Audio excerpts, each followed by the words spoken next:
Sumainyo ang Panginoon. At sumaiyo rin. Ang mabuting balita ng Panginoon ayon kay San Mateo.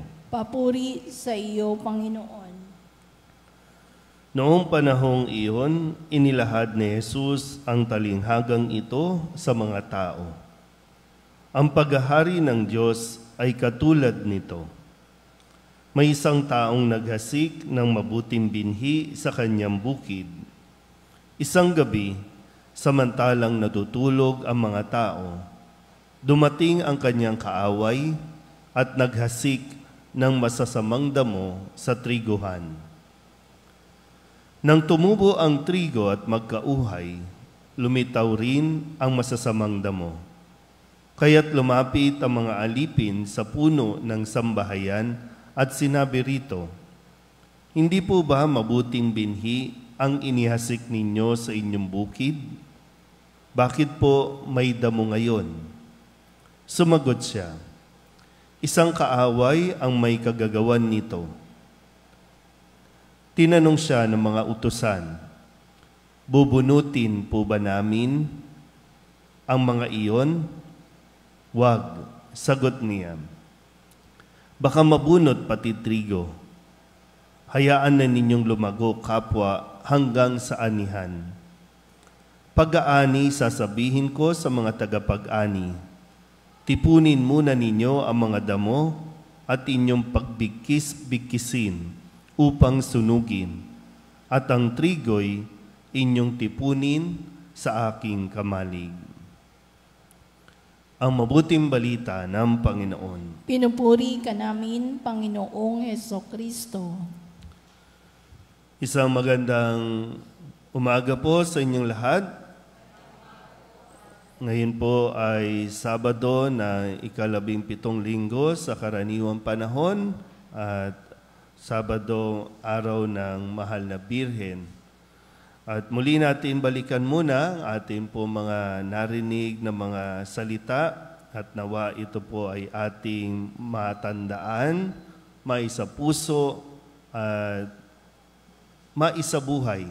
At sikapin natin na unti-unti ay meron tayong nagiging para bang paghuhugutan o dahil nga ang salita ng Diyos ay tinuturing natin na kayamanan, pinahalagahan, iniingatan. Para na sa ganon, meron tayong magagamit sa mga panahong kailangan talaga natin ng salita ng Diyos. Nung Lunes, sa pagdiriwang po ng kapistahan ni Maria Magdalena, sa kanyang encounter o pakikipagtagpo kay Jesus na muling nabuhay, mahalaga din po na masagot din natin yung katanungan ni Jesus kay Maria at sinabing, "Bakit ka umiiyak? Sino ba ang hinahanap mo? Bakit ka umiiyak?" Minsan kasi iyak natin, parang hindi natin alam kung para saan, ano ba. Kailangan mong masagot, bakit ka umiiyak at sino ang hinahanap mo? Kadalasan kapag hindi ito nasasagot, sa panahon natin ngayon, nagagamit natin lagi si depression, si anxiety. Pero dito, umiiyak si Maria at hinahanap niya si Jesus. Iniiyakan niya dahil akala niya na wala na si Jesus sa buhay niya. Noong Martes naman, sinabi din ni Jesus, "Sino ba ang aking ina at sino-sino ang aking mga kapatid?" Kung titingnan natin, gaano nga ba kahalaga sa atin ang pamilya? Gaano ba natin pinahalaga ng ugnayan natin? At ano ang mag-uugnay-ugnay at magpapatibay sa atin bilang pamilya? Walang iba pa rin kundi si Jesus. Kaya nga sinabi rin niya noon, di ba? Kung sino ang nakikinig at nagsasagawa, yun ang aking ina at mga kapatid.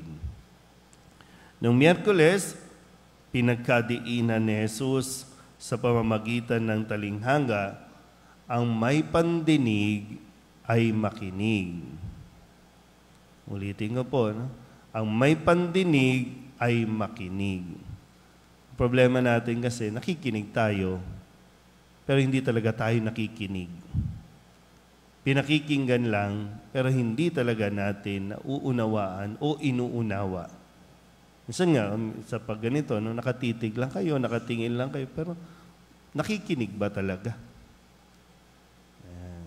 Kaya sabi ni Jesus, ang may pandinig, makinig. Sayang naman, no? Huwag niyong hintayin mawala yung pandinig ninyo at maging PWD din tayo dahil hindi natin ginagamit ang ating mga pandinig. Nung Webes, ang sabi naman ni Jesus, at ang sino mang ibig maging pinuno ay dapat maging alipin tulad ng anak ng tao na parito hindi para paglingkuran kundi para maglingkod.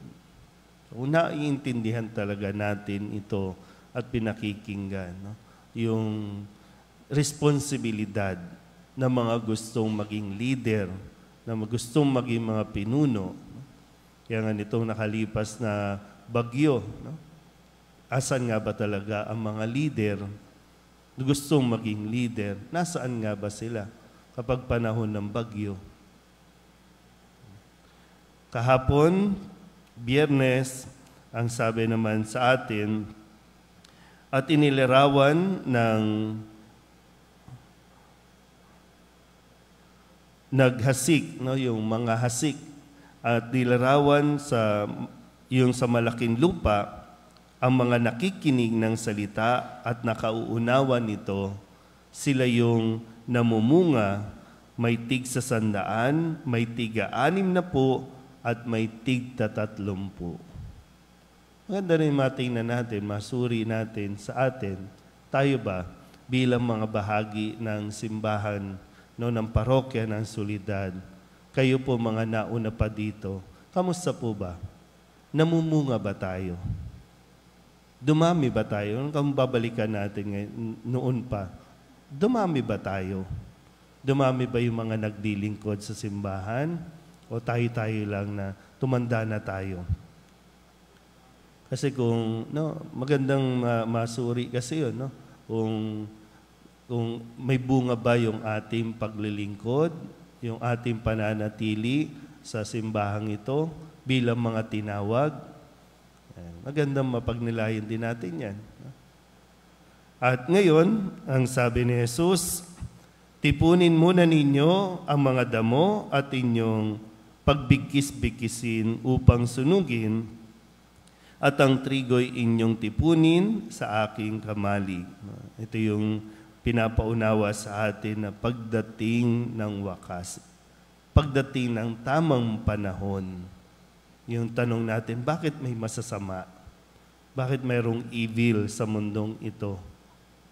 Kung ito, pwede natin maunawaan na habang naghasik, no, ng mabuting binhi ang Diyos, yung kaaway naghasik din. Pero bakit hindi tinanggal yung masamang damo para sa kabutihan nung mabubuting binhi? Kasi kapag pinatay yung damo, madadamay yung mabubuti. May panahon ng pag-aani at pagdating niyan, paghihiwalayin ang damo at ang mga trigo. Kaya ako sa unang pagbasa, pinaalalahanan tayo sa pamamagitan ni Propeta Jeremias na masuri din natin, no?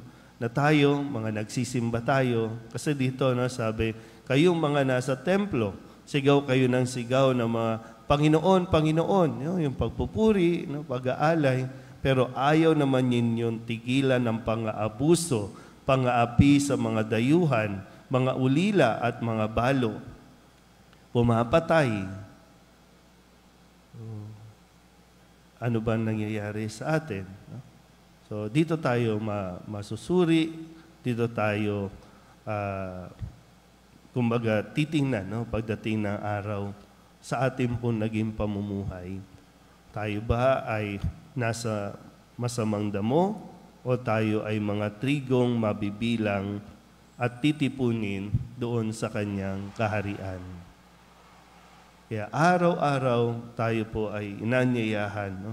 Katulad ng mahal na Birhen ng Soledad, tayo po ay magnilay at pagnilayan natin mabuti kung ano ang nagiging buhay natin, kung paano rin ba tayo nakaka-impluwensya sa mga tao, lalong-lalo na sa mga malalapit sa atin, sa pamilya, sa kaibigan, no, sa ating mga kapitbahay.